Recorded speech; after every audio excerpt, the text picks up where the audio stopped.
खबर तेई सेता आगातारा अड़ी दुख खबर नाम केदा नोआ बांगमा भारत जाकात माझी परगाना महल रेन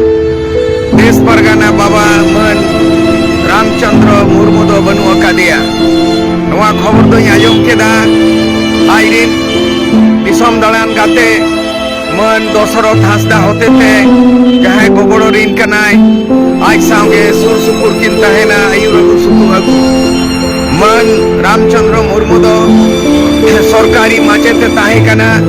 आ सरकारी माचेत सावतेगे उनी दो संताड़ी परसी आंदोलन लगिन आगोच लगिन आर से संताड़ी परसी रिया ऑलचिकी मनाव बताव लगिन नोय भारत जाकात के नौकाना आंदोले होबलेदा सरकारा चाकरी ताहेन तुलुगे नुई दो मन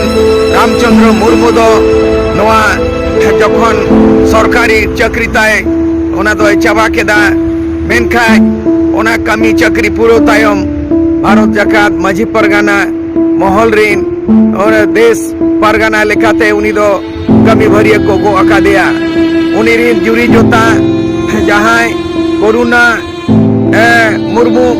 और आज रिन बया ताय लखन ओना मांग तेगे भरत nyutumani आज सुरिन हुलगरिया बंगा तला खाना उनी रिन बारिया कोड़ा गिद्रा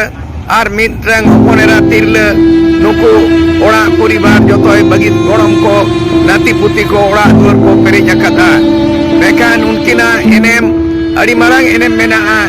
सावता सुसरिया और आबोआ जातियारी आबोआ लाकचार आबोआ जहांगे धर्म करम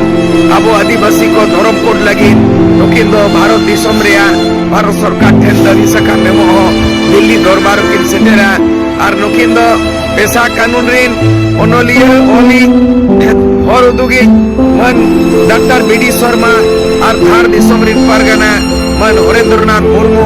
उनकिन आयु सुतुते हो अड़ी कुरुमुटुकिन ताहे कना मा तेहें उनकिना खबर आजम काते सेता रेगे अकिना अतु जानाम अतु नल दोहा कोपड़ा सुरली सेनेना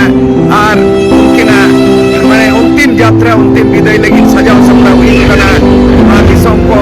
मा खबर ही नहीं बसराव बन कना उनकिन दो गज काते हो बांकिन गुजुआ चिरा बांगमा अबवा जाति लाकचार अरी चली माझी परगाना पेशा कानून लघु मा ओल चिकी हताव मा